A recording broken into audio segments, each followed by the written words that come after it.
Okay, so we have solved the conundrum.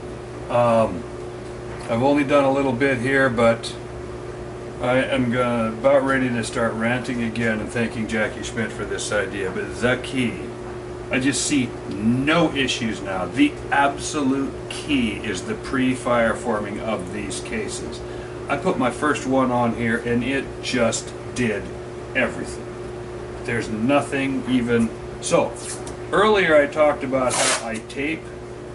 One of the fire forming videos, I'm taping the action onto a gun and saying how some of you might think that's hokey. Well, here's what the kind of thing I'm talking about. I want these necks to all be the same, and I don't want my fat belly to come in here and bump this because I'm looking. So now I've taped this so my main cross feed is locked down. So now I'm going to set this compound. I'm turning it 360 RPMs. I know that you can't tell that on here.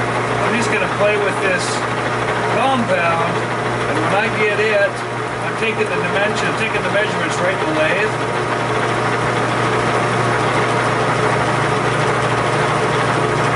And I don't have a stop set up on here because I angled this tool so that it goes into the shoulder. I'll show you here in just a minute. Let me get some dimensions, some measurements, and find out if I'm set to the right size. I am excited about this. This is just completely painless doing it this way.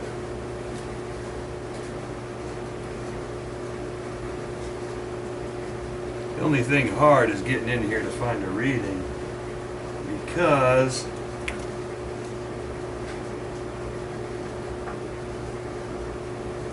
I actually have a remote readout.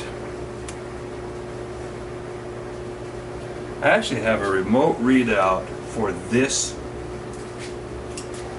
this caliper, but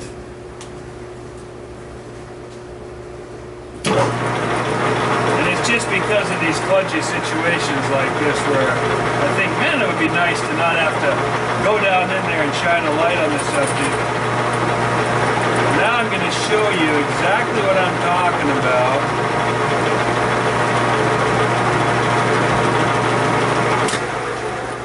This is so stinking brilliant. This is where if I were on a shooting forum, I'd say, wished I'd have thought of that. But because we blew it out, look at that shoulder. Just look at the way that, I hope I can get this in the camera to show. Just not sure. I'm trying to use a fixed focal length because that tick, tick, tick, tick, tick, tick, tick, tick, tick of it following my hands around gets annoying. I get it. I know it. So I'm using a fixed focal length. Here's what I'm going to do.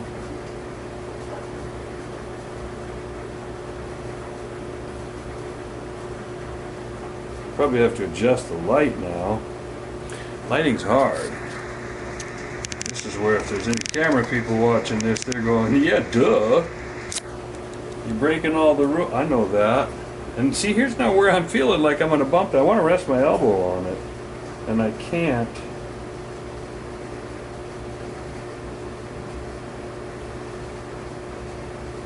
This is just a rough turn case, people. This thing hasn't been done yet. It hasn't been anything. I'm going to go in, clean it up. But I have to say, as unturned or rough turn cases go, that ain't bad. See if I can get that.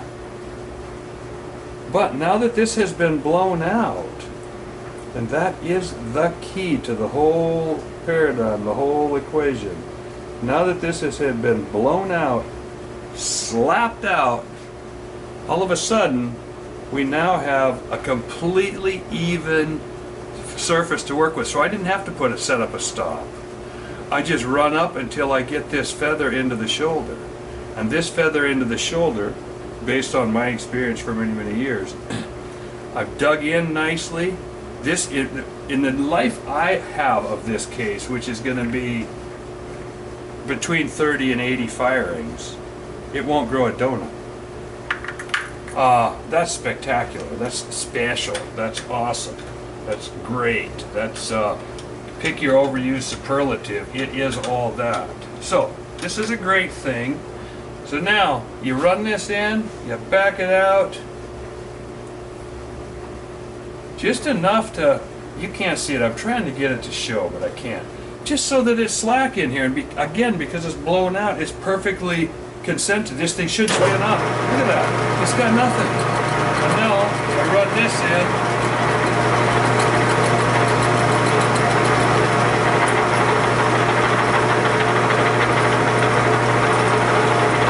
still cutting a lot, so I did stop that case momentarily because I felt it jam. I jammed off and off, back to my stop, boom, another of those perfect cases. Now I'll run the focal length out so that it's showing the cutting. You didn't see that stop, I'm sure, because I was here in the working within the focal length that I had established. So now I go down to here, reset this, try to get some clarity of picture here.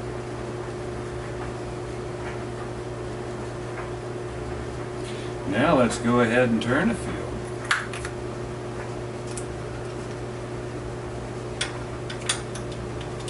I'm not going to go crazy with it. I'm not going to bore you. Hang on. This one, how something is wrong. This one's loose on there.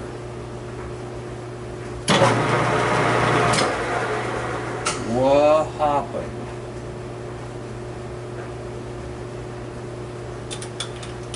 I'm not sure.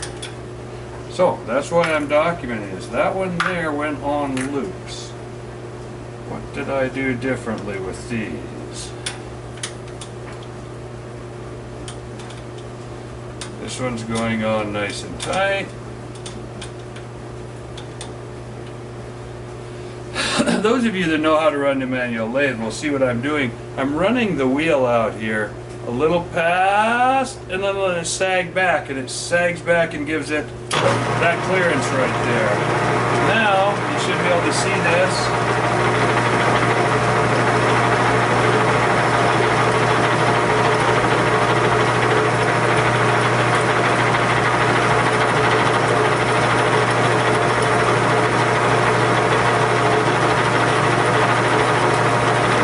Might put a lie to my 242 mandrel idea.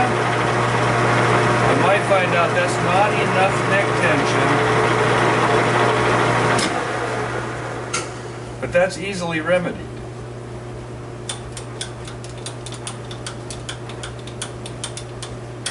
That just means I make the mandrel slightly fatter next time. So now I'm going to take 3 of them right here out of the, these ones were all screwed up. They were stuff I used before. I'm going to zero this just so that I can see visually, because I haven't taped it, just so I can see if I belly bump it. That's going on nicely and tightly with a nice tension.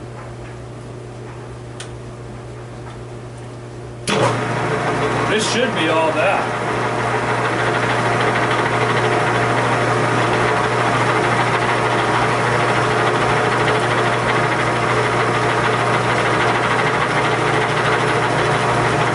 Still stopping the case because I'm trying to cut too much. We're driving this way. Either I need a larger mandrel, or I need to make sure that I take a very slow cut. Either of those 2 things can work. Or maybe I regrind the tool bit. But regardless, this is very, very repeatable. There's none of that sloppy wobbly like we had the first time. This is a neck as good as I've gotten, as good as I've ever gotten with hand tooling. This is my dream neck, and it can only go up from here.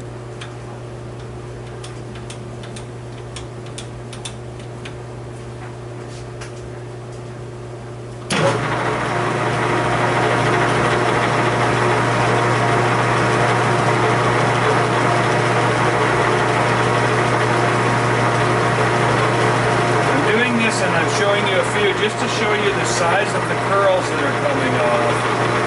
This is an operation that through the years at using hand turning equipment, I have chosen at different times with different tools to do in multiple steps.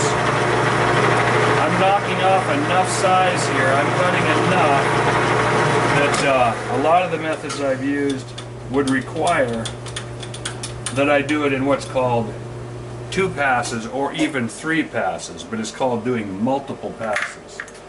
So I'm not going to do a whole pile of these in case I got my... You have to understand, when you're as math dumb as I am, I'm inured to the fact that I don't trust any of my math.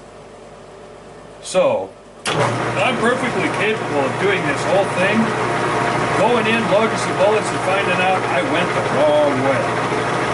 So because of who I am, I'm going to turn a few of what I'm calling the brand new ones, which are right there, and a few, I turned all of the trial cases that I had already played with before and tried to cut, and then I went and blew them out. When I say trial cases, I wrecked some of the cases, but I have, looks like 5 of them here that weren't ruined, but they had been hacked on already. And an example would be, if I can get this to come into focal length, this one had been hacked on already. But I also forgot to bank the shoulder back far enough. I can't get it in the gun. It's loaded. I need to go fire it. This is one of my fireform. But these are all cases that were fire formed in a row consecutively. Bang, bang, bang, bang, bang. So, we have gotten good enough that I will have to say, thank you, Jackie Schmidt. I doubt you'll ever watch this, but that's immaterial to me. I will give thanks where it's due for ideas that are good. And that was a truly good idea, and this truly works, and I am truly happy to have this method in my bag of tricks. And I am excited now to make lots and lots of perfectly identical cases. So what I'm going to do here, this is inside Al's head. This is you seeing things that I do to keep myself from monster mistakes. If they can help someone else from making a monster mistake, happy, happy, happy. But if I've learned anything in this life, I have learned that all of our brains, all of us remember things, all of us use different cueing, different mental cues, different ways of not screwing up. This is one of my ways of not screwing up. So, and by not screwing up, I mean, I don't want to come back and forget. Right now, I believe it's set up to turn 100 necks. I believe. But first, I have to go in. I just turned a few. I have to go in. And what I'm going to probably do is take those 3 and go shoot them for a while. Find out if it's what I want. Find out. I'm going to... When it comes to tuning, I have some thoughts about... I think everybody who tunes likes to start with a certain type of neck tension and work from there, or a certain... Right now, I don't really do much with neck tension. My neck tension is like... It's one of the variables that I don't change until or unless I have to. So I'm working with a neck tension, and I'm going to go find out if this brass is sized properly for the die setup that I'm currently using on a bunch of setups. My problem is that barrels wear out. Sometimes systems break. Sometimes, and I like to simplify. All my life I've had like 5 PPC guns barreled by 7 different people. I always buy the gun and get a barrel or 3 with the guy who built it, and then I have another guy do some up until recently, and that's what I've started in the last 10 years doing them myself. But I've been going through I hadn't decided which PPC I wanted. I had some ideas, oh, the magic this and the pure that and the perfect that, and everybody's got different ideas. This goes back to what I just said. Everybody has a different set of parameters that they want to work within. So for me, I found some parameters I want to work within. This is my currently perfect iteration of the PPC chamber. But yet, after using all these different things, yet I'm striving for a standard size manual, standard size bushings in my dies so that I can use them from gun to gun. So now I'm going to go in and find out, just because I turned this brass to size, once I slap it out, I'm going to find out if this lot responds with the neck tension that I'm looking for. Whether that makes sense or not, that's the best I can do at explaining my thought process in having to go fire these. I'm not going to turn the whole box, I'm going to go fire them. I'd hate to turn the whole box and find out, oops, they're all just a couple pounds too loose or too tight. So, the problem with getting better at things is, I sometimes tend to skip a step. And about one time out of a few, it comes back and bites me in the hiney. So, in an attempt to not do that, maybe next couple of days we'll be down poking some holes in the target with these 3. You know what? After I turn the camera off, I'm going to do 3 more so that I have 6. I like to do 6. Allows me to do groups of 5, but yet I can do 2 groups of 3. Anyway, I'm going to do 3 more, but I'm not going to bore you with it on the camera.